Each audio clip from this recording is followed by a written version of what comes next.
Bem, acho que todos que vieram aqui sabem, meu nome é Leandro Carnal, e pediram para eu falar de vocês de um conceito que é muito importante hoje. Não é um conceito de um conteúdo, no sentido de que eu não vou dizer algo que vocês de fato não sabiam antes, mas é uma atitude mais do que um conteúdo. A minha geração, a geração que antecedeu a minha e todas as outras, tinha uma noção de educação. Que noção era essa? Eu devia aprender algo que eu usaria a vida inteira. Vocês que são mais jovens não sabem, mas nós levávamos um bimestre inteiro no ensino fundamental estudando pronomes de tratamento. Vossa Reverendíssima, Vossa Magnificência, as abreviaturas. E uma vez aprendendo a abreviatura de Ilustríssimo, que era Ilmo, nós usaríamos aquilo para o resto da vida. Essa era uma ideia de conhecimento fixo, como se fosse aquele jogo ou aquela corrida de revezamento de bastão, em que um corre e passa ao seguinte. Cada geração entregava à geração seguinte o conhecimento que ela tinha. Eu brinco com os meus alunos da graduação que eu aprendi um coletivo que era menos usado, o coletivo de borboleta, não sei se alguém sabe. O coletivo de borboleta é panapaná, uma palavra indígena que quer dizer borboleta, borboleta, panapaná. Só que eu nunca vi um grupo de borboletas. Sempre via uma, nunca vi um bando de borboletas. E guardei aquilo que caiu em prova. Eu fui aprovado porque eu sabia que Panapaná era o coletivo de borboletas. Já com quase 50 anos, em São Paulo, indo para Campos do Jordão, encontrei num borboletário com a família. Pela primeira vez encontrei uma espécie de estufa de flores chamada borboletário, onde eram criadas borboletas. E lá eu vi dezenas de borboletas. E pela primeira vez na vida usei o que eu tinha aprendido. E fiquei gritando, panapaná, panapaná, porque eu queria dizer à minha família a alegria de conhecer esse coletivo. Isso é para brincar com uma coisa séria. O conhecimento era considerado fixo. O conhecimento da Idade Média em diante era considerado uma série de atitudes, de dados que eu devia saber para transmitir. Por isso a importância de um conhecimento que era formal. Mas por que isso era possível? Porque não havia mudança técnica muito grande. Se alguém dormisse em Porto Alegre em 1850 e acordasse em 1875, não notaria uma diferença muito grande. Não notaria uma diferença técnica, não houve um avanço extraordinário técnico. Se alguém dormisse no ano 2000 e acordasse em 2019, não saberia o que é Twitter, não saberia o que é o WhatsApp, não saberia nada daquilo que hoje faz parte do nosso cotidiano. No prazo de apenas 20 anos, houve uma mudança radical em todo o processo de conhecimento, de comunicação e assim por diante. No prazo de apenas 20 anos. Ou seja, eu não saberia nem verbos como deletar o post. A pessoa ficava pensando, mas o que é isso? O que é isso? As pessoas estavam descobrindo o Orkut. Há 20 anos, elas estavam à beira da descoberta de uma rede social e assim por diante. Então, o que houve? Houve uma mudança tecnológica.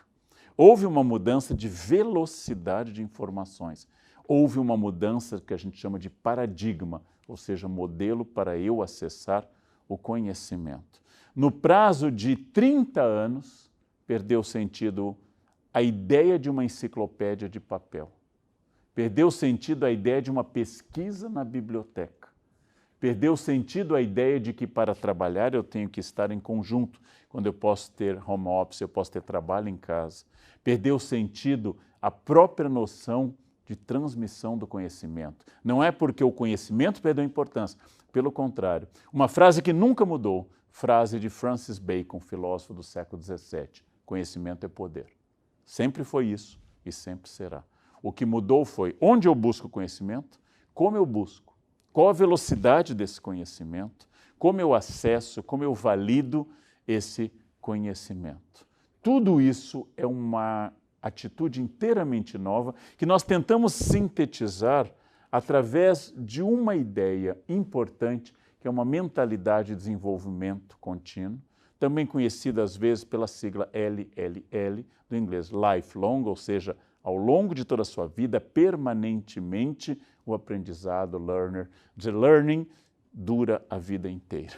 O aprendizado, o ato de aprender, to learn é absolutamente permanente. Então, não existe mais aquilo que animou meu pai, que se formou aqui na Federal de Porto Alegre e que tinha um diploma de advogado, e esse diploma seria colocado na parede e isso serviria para a vida inteira. Então, a questão agora, o que eu faço para continuar aprendendo? Vamos pensar o seguinte, sim, sempre houve mudança. Panta rei, diz o filósofo Heráclito, filósofo grego, tudo flui, panta rei, tudo se transforma. Tudo aquilo que eu aprendi está sendo transformado. Yuval Harari, cientista e historiador israelense, cientista social e historiador israelense, chega a dizer: o que é que será útil daqui a 30 anos para os nossos filhos e netos? Não sei. Porque quando me ensinaram, ao terminar a graduação aqui no Rio Grande do Sul, o que seria útil, me ensinaram o que havia de prático e de moderno. Então eu aprendi a usar provas em mimeógrafo, usar o retroprojetor, o projetor de slides. Se alguém aqui tem menos de 30 anos, talvez já não conheça essas máquinas. Prova feita a álcool, um mimeógrafo, um projetor de slides. Mas não é só que surgiram máquinas novas, agora temos um PowerPoint numa tela. Isso é relevante, mas não é o central. É que a própria noção de tecnologia mudou. Não é mais introduzir uma máquina mais avançada. Não se trata de fazer do PowerPoint, por exemplo, uma ideia de que é um pouco mais avançado do que um retroprojetor. Não, é a própria noção de fonte de conhecimento. Tudo muda. Então, qual a diferença se tudo muda e tudo mudou sempre? Agora nós não reconhecemos mais a uma geração para essa mudança. Era o prazo anterior. Então, antes nós tínhamos uma geração para uma mudança. Por isso que um filho que descobria os Beatles na década de 60 não se comunicava bem com os pais que escutavam música mais antiga ou mais tradicional. O problema é que alguém hoje de 17 anos não escuta a mesma trilha sonora de alguém de 14. E alguém de 25 é muito passado, é muito velho, escuta coisas muito antigas, já do ano passado, por exemplo, ou há 2 anos. Não é só a música de uma geração, o livro de uma geração. Então, se vocês perguntarem aos pais de vocês quem são os youtubers mais famosos desse momento, os pais não saberão, provavelmente, o que é um youtuber. Mas, provavelmente, se vocês perguntarem a um irmão de 15 anos, ele conhecerá alguns, e não são os mesmos que vocês podem conhecer com 25.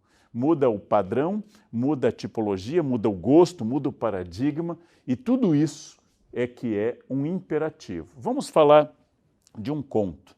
Um conto que Isaac Asimov, escritor de ficção científica, chamou de A Última Pergunta. Ele começa imaginando o seguinte: o ser humano, no auge do seu desenvolvimento tecnológico, pergunta a um supercomputador como deter o fato que todas as coisas estão perdendo energia e se transformando. Em física, entropia. Tudo que está vivo está morrendo, tudo que está quente está esfriando, tudo aquilo que está em movimento tende a parar, a entropia. Tudo aquilo que está ocorrendo tende a desaparecer, toda a vida tende a sumir. Como deter o fato de que o nosso Sol, a nossa estrela, em torno do qual a Terra gira bilhões de anos e nos dá calor e luz, está sendo consumido e que deixará de existir. O nosso Sol deixará de existir.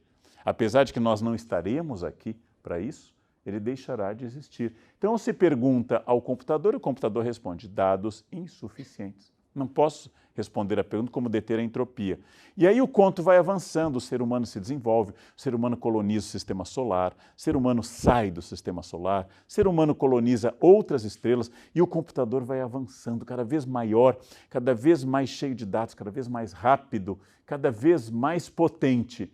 E o ser humano perguntando: como é que eu posso deter a entropia? E o computador respondendo: dados insuficientes. E finalmente, quando o nosso Sol já se apagou, o ser humano está desaparecendo, ele faz a última desesperada pergunta ao computador: como deter a entropia? E o computador dá a mesma resposta: o ser humano desaparece. Fica só o supercomputador flutuando no nada, sem nada ao seu redor.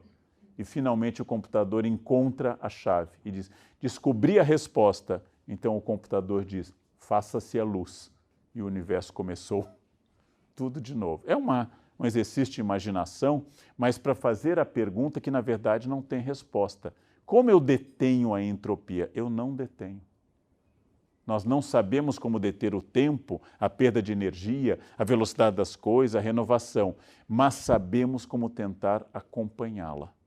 Sabemos como tentar estar à frente. Eu não posso deter a mudança, mas ela ocorrerá independente da minha vontade. Então eu tenho duas chances. Ou eu fico para trás, ou eu acompanho. E em alguns casos muito especiais, de pessoas muito notáveis, de grupos muito especiais, eu posso ser aquele que propõe a mudança. Então eu passo a ser a vanguarda, que não é que detém a entropia, mas está mais à frente dela, está gerando um faça-se a luz permanente. Tem lugar para todos.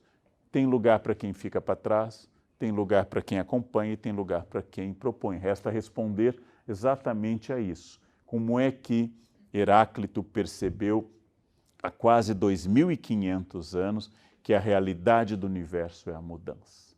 Não é a única resposta, outros filósofos têm outras respostas, mas Heráclito toca nessa questão. Tudo está avançando. Você que começou a assistir essa aula há alguns minutos e está alguns minutos mais próximo da morte nesse momento. Que bonito pensar isso, né? Que animador pensar isso, mas essa é a realidade. O tempo está passando, eu vou passar, tudo está em transformação. Tudo que me ensinaram está sendo questionado. Não apenas porque surgiram novos dados, mas a maneira de pensar o universo surgiu. É difícil dizer para jovens, quando eu era criança, ou seja, década de 60 no interior do Rio Grande do Sul, pessoas canhotas tinham o braço esquerdo amarrado às costas, para que aprendessem a escrever com a mão correta, que era a direita. Porque havia um paradigma, o paradigma que só havia uma maneira de escrever correta, que é com a mão direita. E quem era canhoto era um desviado, era um problema. Mudou esse paradigma. Quando eu era criança, eu tinha pé chato. Meus irmãos ironizavam, não é só o pé que é chato, mas eu tinha pé chato, usei botinha ortopédica. Isso dá um trauma profundo numa criança. Fica aquela coisa horrorosa, dura, da botinha ortopédica. E quando eu fui adulto, eu cheguei ao médico para resolver um outro problema e disse, doutor, eu tenho pé chato. Ele disse, não, isso não existe mais. Eu disse, como assim? Porque hoje pé chato, a inexistência total ou parcial de um arco no pé não é mais considerado defeito. É considerado uma característica do pé de alguém, como ter olho claro ou ter a pele escura. Não é um defeito, é uma característica física. Não tem nenhum, eu não cresci menos do que os outros porque eu não tinha o arco. Mas havia um modelo de normal, que era o arco do pé, ou escrever com a mão direita e assim por diante.